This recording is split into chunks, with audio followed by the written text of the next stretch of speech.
Hello and welcome back to my YouTube channel. Hope you are all doing well. तो आज हम यहाँ पर पॉलिटी के कुछ एक क्वेश्चंस को डिस्कस करेंगे। इससे पहले की अगर बात करें तो हमने हिमाचल जीके हो गई, मिक्स क्वेश्चंस वाली वीडियो हो गई, हिस्ट्री की वीडियो हो गई और करंट अफेयर की वीडियो हो गई, वो हमने ऑलरेडी डिस्कस कर लिए हैं। तो अगर आपने वो वाली वीडियोज अभी तक नहीं देखी है तो उनको भी जरूर देख लें। बाकी आज हम यहाँ पर पॉलिटी के कुछ एक क्वेश्चंस को डिस्कस करेंगे। ये क्वेश्चंस आपके एग्जाम पॉइंट ऑफ व्यू से इंपॉर्टेंट है क्योंकि यह क्वेश्चंस आपके प्रीवियस एग्जाम्स में पूछे जा चुके हैं। तो संभावना है कि यह आपके आने वाले एग्जाम्स में भी पूछे जा सकते हैं। तो चलिए फिर बिना किसी टाइम वेस्ट के वीडियो को शुरू करते हैं। सो क्वेश्चन 1 है हमारा, when was the interim government of India under Jawaharlal Nehru formed. तो जवाहरलाल नेहरू के अधीन भारत की अंतरिम सरकार का गठन जो है तो कब किया गया था? 2 सितंबर 1947 को किया गया था, 20 सितंबर 1946 को किया गया था, 2 सितंबर 1946 या फिर 2 सितंबर 1945। तो कब किया गया था? तो वो किया गया था 2 सितंबर 1946 को। ऑप्शन सी यहाँ पर करेक्ट हो जाएगा। ये क्वेश्चन एग्जैक्ट इसी तरह पूछा जाता है, तो ये आपको यहाँ पर ध्यान में रखना है। अब जब भारत में अंतरिम सरकार का गठन किया गया था तो किन किन मंत्रियों को के पास जो है तो कौन कौन से मंत्रालय दिए गए थे, वो क्वेश्चन जो है तो इंपॉर्टेंट बन जाते हैं। तो वो भी आपको पता होने चाहिए। जैसे कि जवाहरलाल नेहरू के पास जो है तो विदेश मामले मंत्रालय और राष्ट्रमंडल संबंधी मंत्रालय यहाँ पर दिया गया था। उसी तरह सरदार वल्लभ भाई पटेल की बात करें तो इनके पास गृह मामले, सूचना और प्रसारण मंत्रालय दिया गया था। उसी तरह लियाकत अली खान के पास वित्त मंत्रालय यहाँ पर दिया गया था। जगजीवन राम के पास जो है तो श्रम मंत्रालय यहाँ पर दिया गया था। उसी तरह अब्दुल रब निस्तार के पास जो है तो रेलवे और संचार तथा डाक और वायु मंत्रालय दिया गया था। Doctor Rajendra Prasad, important question है, ये आपको ध्यान में रखना है। तो इनके पास जो है तो खाद्य और कृषि मंत्रालय दिया गया था। ये वाला भी इंपॉर्टेंट क्वेश्चन है कि बलदेव सिंह के पास जो है तो कौन सा मंत्रालय था, तो वो था डिफेंस यानी कि रक्षा मंत्रालय। उसी तरह सी राजगोपालाचारी के पास शिक्षा और कला जो है तो मंत्रालय था। आसिफ अली के पास जो है तो रेलवे और परिवहन मंत्रालय था।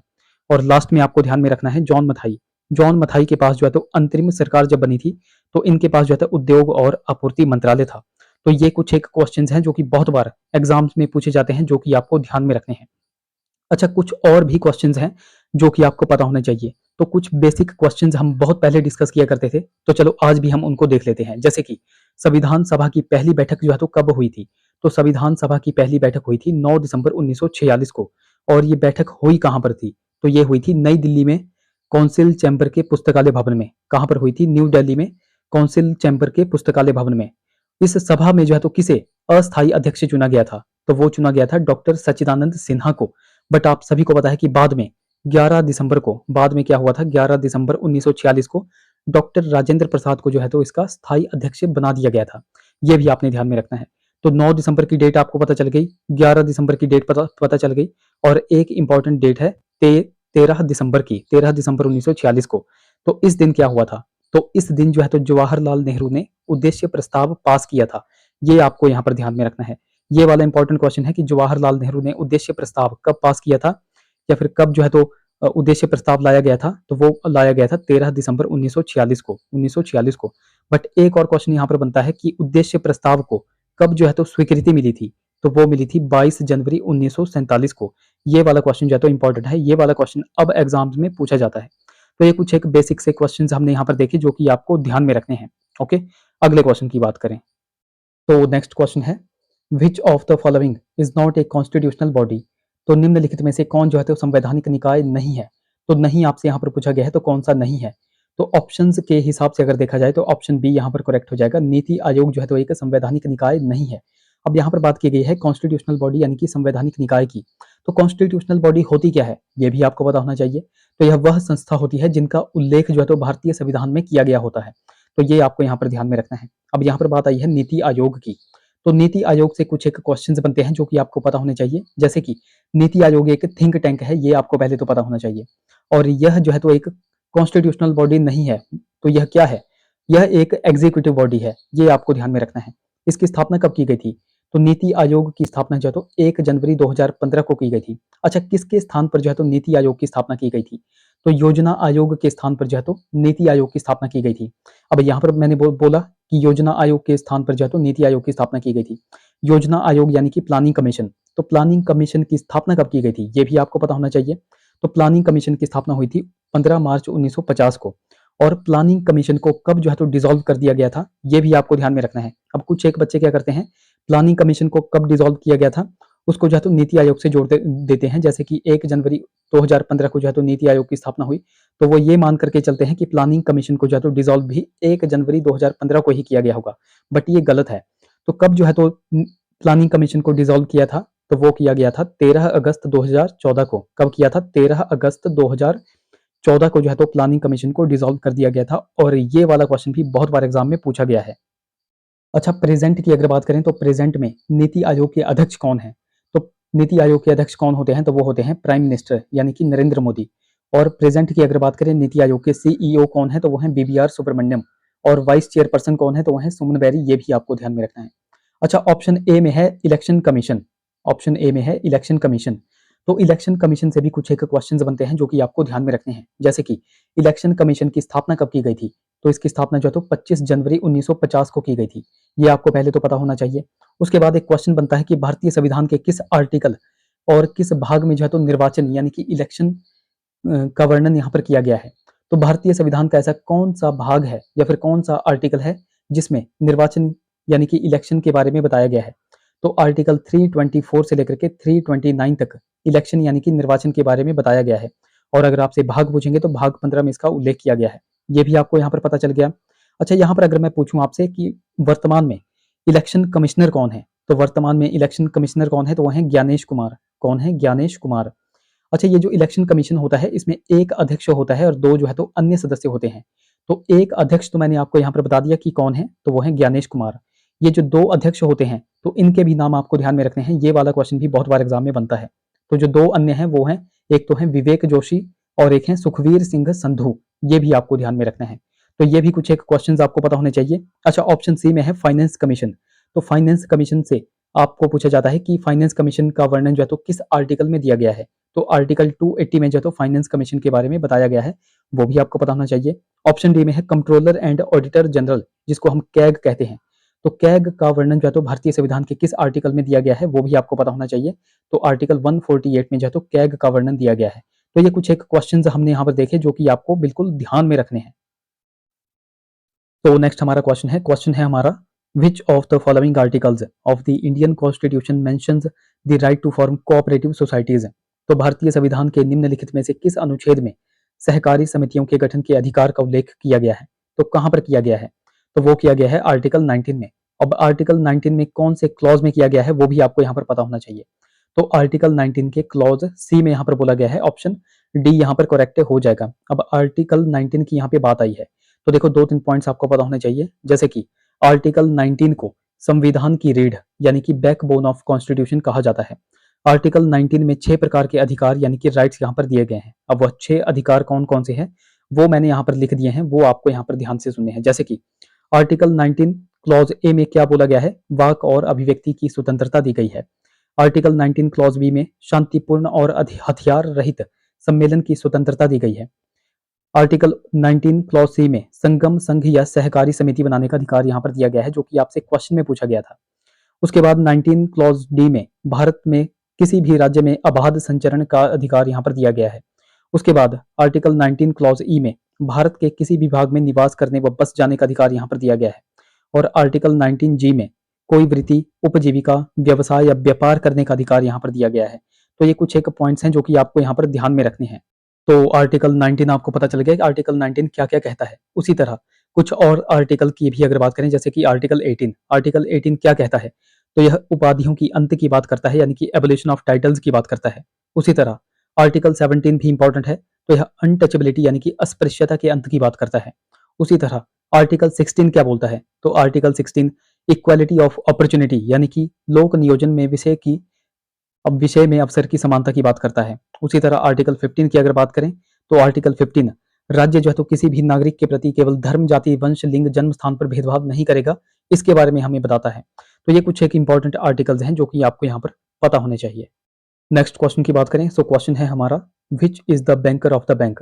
तो बैंकों का बैंकर किसे कहा जाता है? आप सभी को पता है कि बैंकों का बैंकर जो है तो आरबीआई को कहा जाता है। ऑप्शन सी यहाँ पर करेक्ट हो जाएगा। अब आरबीआई की यहाँ पे बात आई है, तो आरबीआई से संबंधित जितने भी इंपॉर्टेंट क्वेश्चंस बनते हैं वो हम पहले भी डिस्कस किया करते थे और आज भी हम यहाँ पर डिस्कस करेंगे। जैसे कि आरबीआई की स्थापना जो तो कब की गई थी? आरबीआई की स्थापना जो तो 1 अप्रैल 1935 को की गई थी। उस समय इसका हेडक्वार्टर कहाँ पर बनाया गया था? उस समय इसका हेडक्वार्टर जो है तो कोलकाता में बनाया गया था, लेकिन बाद में चल करके 1937 की बात है, इसका हेडक्वार्टर जो है तो कोलकाता से शिफ्ट कर दिया जाता है और वर्तमान में कहाँ पर है तो वो है मुंबई में। तो 1937 में जो है तो आरबीआई का हेडक्वार्टर जो है तो मुंबई में स्थानांतरित किया गया था, ये आपको यहाँ पर ध्यान में रखना है। आरबीआई का जो है तो राष्ट्रीयकरण कब किया गया, तो वो किया गया 1 जनवरी 1949 को। आरबीआई के लोगों पर किसका चित्र है, तो आरबीआई के लोगों पर एक तो पाम ट्री का चित्र है और एक रॉयल बंगाल टाइगर का चित्र है, ये भी आपको ध्यान में रखना है। तो आरबीआई के लोगो पर एक तो पाम ट्री का चित्र है और एक रॉयल बंगाल टाइगर का चित्र है, ये भी आपको ध्यान में रखना है। उसी तरह आरबीआई के पहले गवर्नर कौन थे, तो वो थे ओसबोर्न स्मिथ। उसके बाद आपसे पूछा जाता है कि आरबीआई के पहले भारतीय गवर्नर कौन थे, तो वो थे सीडी देशमुख।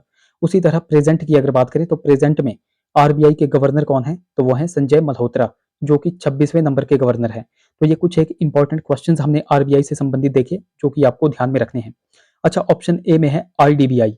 आईडीबीआई यानी कि industrial development bank of India.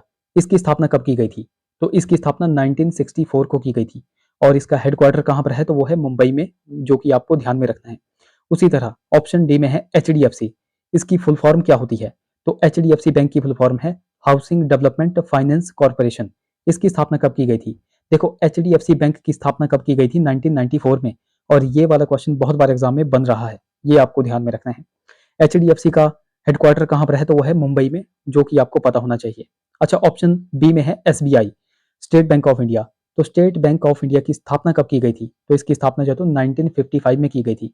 1 जुलाई 1955 को इसकी स्थापना की गई थी और इसका भी हेडक्वार्टर कहाँ पर है, तो वो भी मुंबई में है। तो ये सारे के सारे क्वेश्चंस हमने यहाँ पर देखे जो कि आपको यहाँ पर ध्यान में रखने हैं। सो नेक्स्ट हमारा क्वेश्चन है हमारा, who was the first deputy speaker of Lok Sabha. तो लोकसभा का प्रथम उपाध्यक्ष कौन था। अब पहले तो आपको ध्यान से क्वेश्चन को यहाँ पर पढ़ना है। तो लोकसभा का यहाँ पर प्रथम उपाध्यक्ष पूछा गया है, ना कि अध्यक्ष पूछा गया है। तो पहले उपाध्यक्ष कौन थे, तो वो थे M A Ayyangar. Option C यहाँ पर करेक्ट हो जाएगा। अब ये तो हमने देख लिया first deputy speaker of Lok Sabha. अगर आपसे पूछा जाएगा कि फर्स्ट स्पीकर ऑफ लोकसभा कौन थे, तो वो थे जीवी मावलंकर, जो कि ऑप्शन ए में देकर के रखे हैं। अब यहाँ पर लोकसभा की बात आई है तो एक ट्रिक मैं आपको बहुत बार बताता हूँ सरल, इससे आपके 3 पॉइंट्स यहाँ पर क्लियर हो जाते हैं। स से बनता है संसद, और संसद की चर्चा भारतीय संविधान के किस आर्टिकल में की गई है, तो वो आर्टिकल 79 में की गई है। र से बनता है राज्यसभा, इसकी चर्चा आर्टिकल 80 में की गई है। और ल से बनता है लोकसभा, इसकी चर्चा आर्टिकल 81 में की गई है। तो ये 3 पॉइंट्स भी आपके यहाँ पर क्लियर हो गए। अच्छा, प्रेजेंट की अगर बात करें तो प्रेजेंट में लोकसभा के स्पीकर कौन है, तो वो है ओम बिरला। कौन है, ओम बिरला। अब ओम बिरला से एक और क्वेश्चन बनता है कि इनकी कॉन्स्टिट्यूएंसी कौन सी है, तो इनकी कॉन्स्टिट्यूएंसी है कोटा, जो कि राजस्थान में पड़ता है। ये भी आपको यहाँ पर ध्यान में रखना है। ऑप्शन बी में है एस राधाकृष्णन। ये आप सभी को पता होगा कि भारत के पहले जो है तो उपराष्ट्रपति थे। अच्छा, एक इंपॉर्टेंट क्वेश्चन मैं आपको यहाँ पर बताने जा रहा हूँ जो कि आपने ध्यान से सुनना है। तो क्वेश्चन इस तरह से पूछा जाता है कि लोकसभा, जो लोकसभा है लोकसभा, तो लोकसभा के सचिवालय की बात जो है तो किस आर्टिकल में की गई है, भारतीय संविधान के किस आर्टिकल में लोकसभा के सचिवालय यानी कि सेक्रेटरीट की बात की गई है, तो वो की गई है आर्टिकल 98 में। ये क्वेश्चन देखो सेंट्रल लेवल के एग्जाम में बहुत बार पूछा जाता है, तो संभावना है कि आपके आने वाले एग्जाम्स में भी पूछा जा सकता है। तो ये वाला क्वेश्चन भी आपको ध्यान में रखना है। अगले क्वेश्चन की बात करें तो नेक्स्ट क्वेश्चन की बात करें, क्वेश्चन है हमारा the number of Lok Sabha seats of Haryana is. तो हरियाणा की लोकसभा सीटों की संख्या कितनी है, तो हरियाणा में लोकसभा सीटों की संख्या कितनी है, तो वो है 10 यानी कि 10। ऑप्शन ए यहाँ पर करेक्ट हो जाएगा। अब ये वो वाले क्वेश्चन हैं जो कि हमीरपुर बोर्ड में पूछे गए थे। अब यहाँ पर आपको पता होना चाहिए एक तो अपने हिमाचल प्रदेश का, कि हिमाचल प्रदेश में टोटल लोकसभा की सीट्स कितनी है, और हिमाचल प्रदेश के जो पड़ोसी राज्य हैं उनकी लोकसभा की सीट्स आपको यहाँ पर पता होनी चाहिए। हमीरपुर बोर्ड में ये स्पेसिफिक रूप से बहुत बार क्वेश्चन यहाँ पर पूछे गए हैं, तो संभावना है कि आपके आने वाले एग्जाम्स में भी यह क्वेश्चन पूछे जा सकते हैं। तो सबसे पहले बात करते हैं हिमाचल प्रदेश की। हिमाचल प्रदेश में टोटल जो है तो 4 लोकसभा की सीट्स हैं। उसी तरह हिमाचल के कुछ अन्य पड़ोसी राज्यों की बात करें, जिनमें एक तो आ जाता है पंजाब। तो पंजाब की अगर बात करें तो पंजाब में लोकसभा सीट्स कितनी है, तो वो है 13। उसी तरह उत्तर प्रदेश की अगर बात करें तो टोटल सीट्स कितनी है, तो वो है 80 लोकसभा की सीट्स। उसी तरह उत्तराखंड की बात करें तो उत्तराखंड में लोकसभा की सीट्स कितनी है, तो वो है 5। ये भी आपको पता चल गया। उसी तरह कुछ और की भी अगर बात करें, अच्छा एक क्वेश्चन मैं आपको बताता हूँ गुजरात से संबंधित। जो गुजरात है, गुजरात का देखो हमीरपुर बोर्ड में एग्जाम में क्वेश्चन पूछा गया था कि गुजरात की लोकसभा सीट्स कितनी है, तो वो भी आपको ध्यान में रखना है। तो गुजरात की लोकसभा सीट्स कितनी है, तो वो है 26 है। और उसी तरह राजस्थान का भी आपको ध्यान में रखना है। राजस्थान में लोकसभा की सीट्स कितनी है, तो वो है 25 है। तो ये वो वाले क्वेश्चन है जो कि बहुत बार आपके एग्जाम में बनते हैं, जो कि आपको ध्यान में रखने हैं। अच्छा, 2 क्वेश्चंस मैं आपको और बताऊँगा जो कि आपको ध्यान में रखने हैं। एक तो किन-किन राज्यों में 2 लोकसभा सीट्स है और किन-किन राज्यों में 1 लोकसभा की सीट है। तो कौन-कौन से वह राज्य हैं जिनमें 2 लोकसभा की सीट्स हैं? तो उनमें एक तो आ जाता है अरुणाचल प्रदेश, उनमें एक तो आ जाता है गोवा, मणिपुर, मेघालय और त्रिपुरा। तो कितने हो गए? अरुणाचल हो गया, गोवा हो गया, मणिपुर हो गया, मेघालय और त्रिपुरा, यानी कि 5 राज्य हो गए। उसी तरह 1 लोकसभा की सीट किस-किस राज्य में है? तो एक तो हो गया सिक्किम, फिर आता है नागालैंड और फिर आता है मिजोरम, यानी कि यहाँ पर 3 राज्य हुए। इन 2 पॉइंट से भी जो है तो क्वेश्चंस बहुत बार एग्जाम में बनते हैं जो कि आपको ध्यान में रखने हैं। तो ये कुछ एक बेसिक से क्वेश्चंस हमने यहाँ पर देखे जो कि आपको पता होने चाहिए। अगले क्वेश्चन की बात करें। नेक्स्ट क्वेश्चन है हमारा, विच 2 states have a common high court? तो किन 2 राज्यों का साझा जो है तो उच्च न्यायालय है? तो किन 2 राज्यों का साझा उच्च न्यायालय है? तो वो है हरियाणा और पंजाब का। ऑप्शन बी यहाँ पर करेक्ट हो जाएगा। एक इंपॉर्टेंट क्वेश्चन मैं आपको बताऊंगा जो कि आपने ध्यान से सुनना है। तो बहुत बार आपसे क्वेश्चन पूछा जाता है कि 2 या अधिक राज्यों के लिए एक ही हाई कोर्ट हो सकता है, यह भारतीय संविधान के किस आर्टिकल में कहा गया है? तो ये कहा गया है आर्टिकल 231 में, जो कि आपको ध्यान में रखना है और ये वाला क्वेश्चन बहुत बार एग्जाम में बनता है। अब देखो, बहुत से ऐसे राज्य हैं जिनके जो है तो कॉमन हाई कोर्ट हैं, जैसे कि एक तो हमने यहाँ पर देखा हरियाणा और पंजाब का एक कॉमन हाई कोर्ट है, तो वो कौन सा है? तो वो है चंडीगढ़। ये आपको यहाँ पर पता चल गया। उसी तरह और भी कुछ एक हाई कोर्ट हैं, जैसे कि गुवाहाटी हाई कोर्ट है। तो गुवाहाटी हाई कोर्ट में जो है तो कौन-कौन से राज्य आते हैं? तो उसमें जो है तो असम हो गया, मिजोरम हो गया, नागालैंड हो गया और अरुणाचल प्रदेश हो गया। तो यह जो है तो गुवाहाटी हाई कोर्ट के अंडर आते हैं। उसी तरह अगर बात करें कोलकाता हाई कोर्ट की, तो कोलकाता हाई कोर्ट में एक तो वेस्ट बंगाल आता है और एक अंडमान निकोबार द्वीप समूह आता है। ये भी आपको पता चल गया। उसी तरह बात करें बॉम्बे हाई कोर्ट की, तो बॉम्बे हाई कोर्ट में एक तो महाराष्ट्र आता है, एक गोवा आता है, एक दादर नागर हवेली और दमन दीव आता है। ये भी आपको पता चल गए। उसी तरह मद्रास हाई कोर्ट की बात करें, तो मद्रास हाई कोर्ट में एक तो आता है तमिलनाडु और एक आता है पौंडीचेरी। तो ये कुछ एक राज्य हैं जिनके कॉमन हाई कोर्ट हैं, वो आपको यहाँ पर ध्यान में रखने हैं। कुछ एक राज्य होते हैं, कुछ एक यूटी होती हैं, उनके एक कॉमन हाई कोर्ट होते हैं, जो कि मैंने आपको यहाँ पर बता दिया, जो कि आपको ध्यान से पढ़ने हैं। ओके, अगले क्वेश्चन की बात करें। तो क्वेश्चन है हमारा, after how many years A finance commission is constituted by the president? तो कितने वर्षों के पश्चात राष्ट्रपति के द्वारा वित्त आयोग का गठन यहाँ पर किया जाता है? तो वित्त आयोग यानी कि फाइनेंस कमीशन की यहाँ पे बात की गई है और थोड़ी देर पहले ही मैंने आपको वित्त आयोग यानी कि फाइनेंस कमीशन के बारे में बताया था कि फाइनेंस कमीशन का संबंध या फिर फाइनेंस कमीशन के बारे में कौन से आर्टिकल में बताया गया है। तो आर्टिकल 280 में बताया गया है, जो कि आपको ध्यान में रखना है।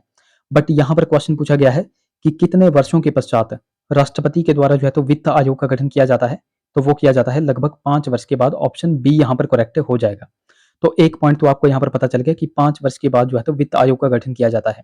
और दूसरा पॉइंट आपको यहाँ पर पता चल गया कि वित्त आयोग यानी कि फाइनेंस कमीशन के बारे में कौन से आर्टिकल में बताया गया है? आर्टिकल 280 में बताया गया है। अब कुछ और भी पॉइंट्स हैं जो कि आपको पता होने चाहिए, जैसे कि फाइनेंस कमीशन का काम क्या होता है? पहले तो आपको यही ध्यान में रखना है, इसका काम क्या होता है? तो फाइनेंस कमीशन का काम क्या होता है? सेंटर और स्टेट के बीच में टैक्स का डिस्ट्रीब्यूशन करना। ये आपको पहले तो ध्यान में रखना है।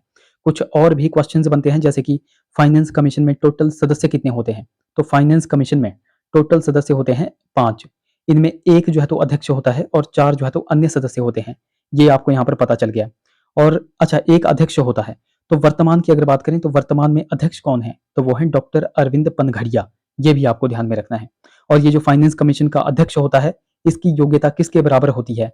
तो इसकी योग्यता जो है तो सुप्रीम कोर्ट के जज के बराबर होनी चाहिए। ये भी आपको ध्यान में रखना है। तो यहाँ पर इनके हेड आपको पता चल गया कि प्रेजेंट में फाइनेंस कमीशन के हेड कौन है? तो वो है डॉक्टर अरविंद पनघड़िया। एक और क्वेश्चन इसी से रिलेटेड पूछा जाता है कि प्रेजेंट में कौन से नंबर का वित्त आयोग जो है तो चल रहा है? तो प्रेजेंट की अगर बात करें तो 16वें नंबर का वित्त आयोग चल रहा है। ये आपको यहाँ पर पता होना चाहिए। यानी कि हम कह सकते हैं कि यह जो डॉक्टर अरविंद पनघड़िया हैं, जो फाइनेंस कमीशन के हेड हैं, यह 16वें वित्त आयोग के जो है तो हेड बने हैं। ये आपको यहाँ पर ध्यान में रखना है। ओके, तो ये थे हमारे कुछ एक क्वेश्चंस जो कि आपको ध्यान में रखने हैं। आई होप वीडियो आपको इन्फॉर्मेटिव लगी होगी। अगर वीडियो अच्छी लगी है तो जरूर से वीडियो को लाइक करें, शेयर करें, चैनल को सब्सक्राइब करें तथा साथ में बेल आइकन को जरूर प्रेस करें। तो चलिए मिलते हैं अब अगली वीडियो में। Till then take care.